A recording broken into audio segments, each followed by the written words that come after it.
السلام علیکم ورحمۃ اللہ وبرکاتہ۔ محترم ناظرین، استقبال ہے آپ کا ہمارے اس پروگرام میں۔ آج کی اس مجلس میں ہم آپ کے سامنے قربانی کے تعلق سے ضروری باتیں بیان کریں گے۔ اللہ تبارک و تعالیٰ نے قربانی کی اس عظیم الشان عبادت کو ہر مسلمان پر واجب قرار نہیں دیا، بلکہ اس کے لیے کچھ مخصوص شرائط رکھے ہیں۔ اگر وہ شرطیں پائی جائیں گی تو قربانی واجب ہوگی، ورنہ قربانی واجب نہیں ہوگی۔ تو آپ یہ سمجھیں کہ قربانی کن کن لوگوں پر واجب ہوتی ہے۔ اس کے لیے پہلی شرط ہے مسلمان ہونا۔ قربانی واجب ہونے کے لیے صاحب ایمان ہونا ضروری ہے۔ اگر کوئی شخص صاحب ایمان نہ ہو تو اس کی طرف سے کی جانے والی قربانی قابل قبول ہوگی ہی نہیں، اس لیے کہ اعمال کی قبولیت کی شرائط میں سے جو بنیادی شرط ہے وہ ایمان کا ہونا ہے۔ اس لیے پہلی شرط ہے مسلمان ہونا۔ دوسری شرط ہے آزاد ہونا۔ اگر کوئی شخص مسلمان ہے لیکن وہ کسی کے ماتحت ہے، غلامی کی حیثیت سے زندگی گزار رہا ہے، تو پھر اس پر بھی قربانی واجب نہیں ہوگی، اس لیے کہ غلام کا اپنا کچھ نہیں ہوتا، وہ جو کچھ بھی کماتا ہے وہ سب اس کے مالک کی ملکیت ہوتی ہے۔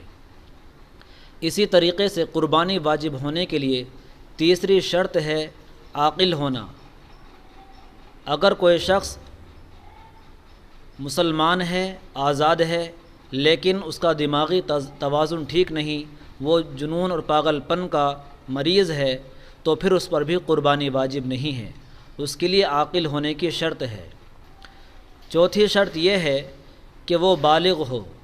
لہٰذا اگر کوئی مسلمان بچہ صاحب نصاب ہو تو اس پر قربانی واجب نہیں ہوگی، اس لیے کہ قربانی واجب ہونے کے لیے بالغ ہونا بھی ضروری ہے۔ پانچویں شرط مقیم ہونا بھی ضروری ہے۔ اگر کوئی شخص صاحب نصاب ہو لیکن حالت سفر میں ہو تو پھر اس پر قربانی واجب نہیں ہوگی، اور حالت سفر کا اعتبار یہ ہوگا شرعی اعتبار سے تقریباً 77 کلومیٹر کے فاصلے پر وہ سفر پر ہو اور 15 دن یا اس سے زیادہ کی اس نے ٹھہرنے کی نیت نہ کر رکھی ہو، کہیں ٹھہرنے کی نیت نہ کی ہو، تو وہ شخص شریعت کی نظر میں مسافر ہے اور مسافر پر قربانی واجب نہیں ہوگی۔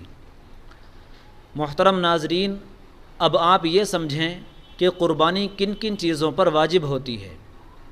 قربانی واجب جن چیزوں پر ہوتی ہے وہ 5 چیزیں ہیں۔ دوسرے الفاظ میں ان کو اموال قربانی کہا جاتا ہے۔ پہلی چیز سونا، دوسری چاندی، تیسرے رقم، چوتھے سامان تجارت، اور پانچویں ضرورت سے زیادہ سامان۔ اب آپ ان کی تفصیل کو سمجھیے۔ اگر کوئی شخص صاحب نصاب ہے، یعنی اگر کسی شخص کے پاس اگر صرف سونا ہے تو اس وقت قربانی کا نصاب یہ ہوگا کہ کم از کم اس کے پاس 7.5 تولہ سونا ہو تو اس پر قربانی واجب ہوگی، اور اگر اس سے کم ہے تو قربانی واجب نہیں ہوگی۔ اسی طریقے سے دوسری شکل یہ ہے کہ اگر کسی شخص کے پاس صرف اور صرف چاندی ہے اور باقی چیزیں نہیں ہیں تو اس وقت نصاب یہ ہوگا کہ کم از کم اس کے پاس 52.5 تولہ چاندی ہو تو اس پر قربانی واجب ہوگی، اور اگر 52.5 تولے سے اس کے پاس کم چاندی ہے تو پھر قربانی واجب نہیں ہوگی۔ تیسری شکل یہ ہے کہ اگر کسی شخص کے پاس نہ سونا ہے نہ چاندی ہے، صرف رقم موجود ہے، اس کے پاس صرف کیش ہے، تو اس وقت نصاب یہ ہوگا کہ ہم یہ دیکھیں گے کہ اس کے پاس اتنی رقم موجود ہے یا نہیں کہ جس سے 52.5 تولے چاندی خریدی جا سکتی ہو۔ اگر اس کے پاس اتنی چاندی موجود ہو تو اس پر قربانی واجب ہے، اور اگر اس سے کم ہو تو پھر قربانی واجب نہیں ہے۔ اسی طریقے سے چوتھی شکل یہ ہے کہ اگر کسی شخص کے پاس صرف اور صرف سامان تجارت ہے، نہ سونا ہے نہ چاندی ہے نہ رقم موجود ہے، بلکہ صرف تجارت کا سامان موجود ہے، تو اس وقت ہم یہ اندازہ لگائیں گے کہ جو سامان تجارت اس کے پاس موجود ہے یہ کتنی قیمت کا ہے۔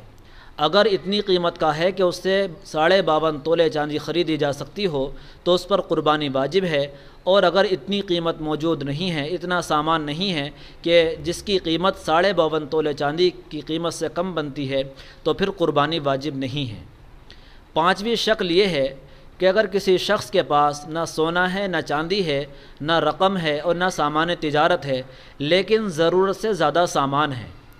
اگر ضرورت سے زیادہ سامان ہے تو ہم یہ دیکھیں گے کہ اس کی قیمت کیا ہے۔ اگر وہ ضرورت سے زیادہ سامان اتنی قیمت والا ہے کہ جس سے 52.5 تولے چاندی خریدی جا سکتی ہو تو پھر اس پر بھی قربانی واجب ہے، اور اگر اتنی رقم نہ بنتی ہو تو پھر قربانی واجب نہیں ہے۔ اب یہاں پر ایک خلاصہ یہ ہے کہ ضرورت سے زیادہ سامان کون سا کہلائے گا؟ ضرورت سے زیادہ سامان وہ کہلائے گا جو اپنی ضرورت میں نہ آتا ہو، سال بھر یوں ہی پڑا رہتا ہو۔ چھٹی شکل یہ ہے کہ اگر کسی شخص کے پاس تھوڑا سونا ہو، تھوڑی چاندی ہو، تھوڑی رقم ہو، تھوڑا سامان تجارت ہو یا تھوڑا ضرورت سے زیادہ سامان ہو، اگر یہ مجموعی چیزیں ہیں تو اس وقت نصاب یہ ہوگا کہ ہم ان مجموعی چیزوں کی مجموعی قیمت لگائیں گے، ان تمام چیزوں کی مجموعی قیمت نکالیں گے کہ یہ تمام چیزوں کی قیمت کیا ہے۔ اگر ان تمام چیزوں کی قیمت ملا کر کے اتنی بنتی ہے کہ اس سے 52.5 تولے چاندی خریدی جا سکتی ہے تو پھر قربانی واجب ہے، اور اگر اتنی قیمت نہیں بنتی تو قربانی واجب نہیں ہے۔ محترم ناظرین، قربانی کے تعلق سے خلاصہ یہ بھی سمجھنے کی ضرورت ہے کہ اگر کسی شخص کے پاس نصاب کے بقدر مال موجود ہے لیکن وہ قربانی کا ایام سے پہلے ختم ہو جائے، اس کے پاس موجود نہ رہے، تو پھر اس پر قربانی واجب نہیں ہے۔ اگر کوئی شخص قربانی کے ایام میں صاحب نصاب ہو گیا تو اس پر بھی قربانی واجب ہے۔ اب سوال یہ ہے کہ قربانی کا ایام کیا ہیں؟ قربانی کا ایام ہیں عید الاضحیٰ کے دن طلوع آفتاب سے لے کر 12 ذی الحجہ کی مغرب تک، سورج غروب تک ایام قربانی ہیں۔ اگر اتنے وقت تک ان ایام قربانی میں کوئی شخص صاحب نصاب ہو جائے تو اس پر بھی قربانی واجب ہے۔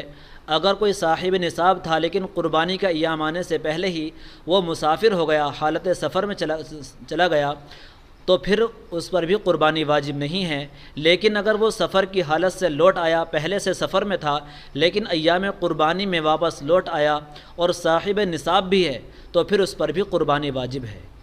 محترم ناظرین، آپ ہمارے اس پروگرام کو لائک کریں، اپنے دوستوں کے ساتھ شیئر کریں اور سبسکرائب ضرور کریں۔